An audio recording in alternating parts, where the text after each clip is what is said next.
그래서 최근에 이슈가 되고 있는 게 단순히 읽고 이해하는 것을 넘어서 더 확장된 의미로 언어를 사용하고 써야 한다라는 취지에서 문해력이라는 키워드가 떠오르는 것 같습니다.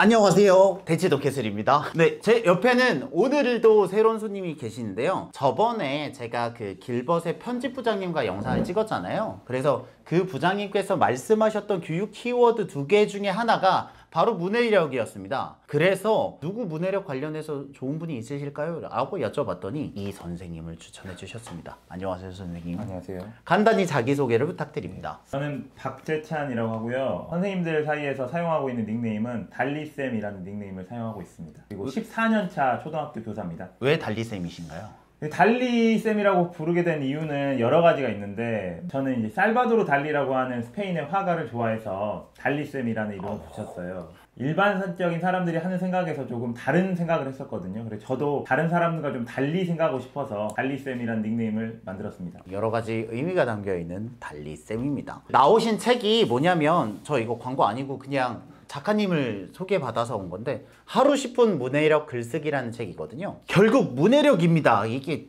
요즘 굉장히 문해력 이슈인데요. 솔직히 이거 제가 느낄 땐 그냥 읽고 쓰는 거랑 다를 게 없는데, 요즘 문해력이라는 이름으로 요즘 굉장히 각광을 받고 있는 것 같은데, 독해력하고 뭐가 다를까요, 이게? 이제 독해라고 하면 보통 읽을 독, 풀해를 써서 읽고 쓰는 것 또는 읽고 이해하는 것이라고 말하잖아요. 근데 문해는요, 그럴 문자에 또 풀해를 써서 비슷해요. 읽고 이해하는 겁니다. 그러면 뭐가 다르냐? 그쵸. 이걸 궁금해 하시잖아요. 2013년에 OECD에서 나온 보고서에 문해력, 우리나라 말로는 문해력이라고 말하지만 뭐 영어로 리터러시라고 하죠. 근데 이 문해력을 정의할 때 글을 이해하고 평가하고 사용하고 소통하는 능력이라고 했어요. 그러니까 단순히 글을 읽고 이해하는 것을 넘어서 사용하고 소통하는 것까지 확장된 개념을 문해력이라고 정의를 했거든요. 그래서 최근에 이슈가 되고 있는 게 단순히 읽고 이해하는 것을 넘어서 더 확장된 의미로 언어를 사용하고 써야 한다라는 취지에서 문해력이라는 키워드가 떠오르는 것 같습니다. 그러면 옆에서 제가 이해하는 걸로는 그 학생이나 아이가 세계를 이해할 때 결국 언어를 이해하게 되잖아요. 세계와의 매개체가 되고 있는 이 언어를 읽고 이해하고 생각하고 말하고 하는 행동 자체를 통칭해서 문해력이라고 봐도 되는 걸까요? 학문적인 의미는 뭐 더 디테일하게 들어가겠지만 기존의 독해와 문해의 차이를 많이 궁금해 하시는데, 특히 학부모님들이 더 궁금해 하시잖아요. 그쵸. 그렇게 전체적인 맥락상 조금 더 넓은 의미로 사용할 수 있는 게 문해력이라고 생각합니다. 아, 그렇게 생각하면 된다. 그래서 저는 책을 읽어봤을 때 제일 인상적이었던 것 중에 하나가 어휘의 한계가 문해력의 한계다 라는 말씀이었거든요. 이 부분에 대해서 조금 더 자세한 설명을 해주시면 좋을 것 같아요. 영국의 철학자 비트겐슈타인이라는 사람이요, 이런 말을 했습니다. 언어의 한계는 세계의 한계다. 저는 이 말을 약간 바꿔서 어휘의 한계는 문해력의 한계고 문해력의 한계는 학습의 한계라고 이야기를 했습니다. 왜냐하면 이 언어와 그리고 내가 사고하는 것은 아주 밀접한 상관관계가 있잖아요. 그렇죠.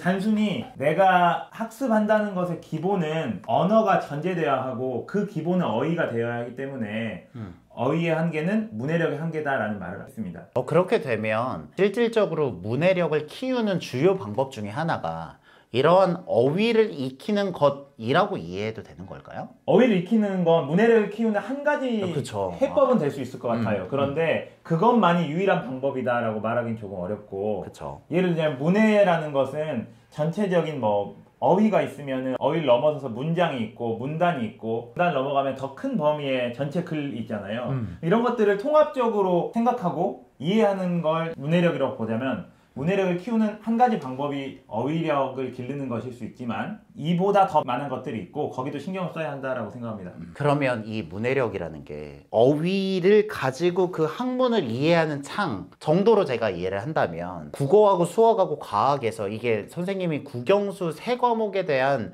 문해력을 파악할 수 있는 그 설명들을 적어 놓으셨는데 각각 다른 점들이 있을까요? 조금씩 차이가 있긴 합니다. 일단 그쵸? 많은 학부모님들께서 문해력 높이려면 책만 많이 읽으면 된다. 그렇죠.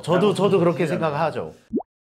그런데 그냥 무턱대고 책만 많이 읽는다고 길러지는 게 아니에요. 왜냐면 예를 들자면 국어 같은 경우에 나오는 뭐 핵심 어휘라고 하면 뭐 비교나 대조나 열거나 호응 이런 단어들이 국어 교과에서 많이 나오고요. 네. 합동, 선대칭, 점대칭 이런 것들은 수학에서 나오잖아요.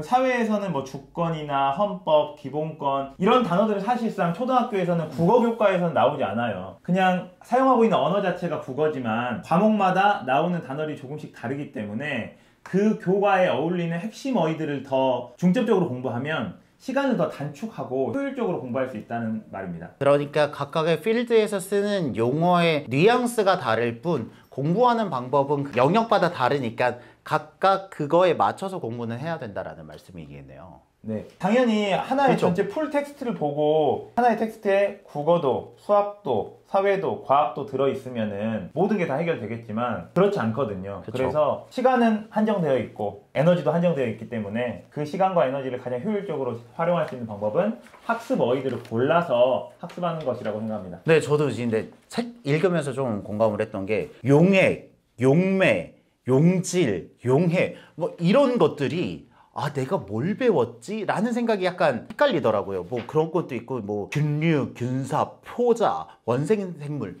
이런 건 진짜 성인 돼서는 들어볼 일이 별로 없잖아요. 이런 것들에 대한 용어를 따로 시간을 내서 공부하지 않으면 우리가 생활을 한다고 해서 문해력이 늘어나는 게 아닐 수도 있겠다라는 생각을 조금 하긴 했습니다. 수업 시간에 가장 많이 듣는 질문이 네. 선생님 이게 무슨 뜻이에요? 라는 그 질문이 말이군요. 가장 많이 들어요. 보통 뭐 학부모님들 같은 경우는 자 이제 공부해 라고 하면 읽어요 애들이. 그럼 잘 읽고 있는 거라고 생각한단 말이죠. 그런데 무슨 말인지 모르고 그냥 대부분 스킵하는 겁니다. 그래서 이 단어가 무슨 뜻인지 이 어휘가 무슨 뜻인지를 알아야만 머릿속에 개념이라는 게 형성되고 가지를 쳐가면서 아는 것들이 확장되어 가는데 모른 채 읽고만 있으니까 1시간 내내 읽더라도 머릿속에 남는 건 없어지게 되는 거죠. 이 얘기를 들으면서 굉장히 슬펐던 제 과거가 떠올랐는데 네. 그게 뭐냐면 저희 대학교에서는요 전공 과목을 다 영어로 배웠거든요. 그러니까 책도 영어고 교수님 강의도 영어고 저희가 쓰는 것도 영어예요.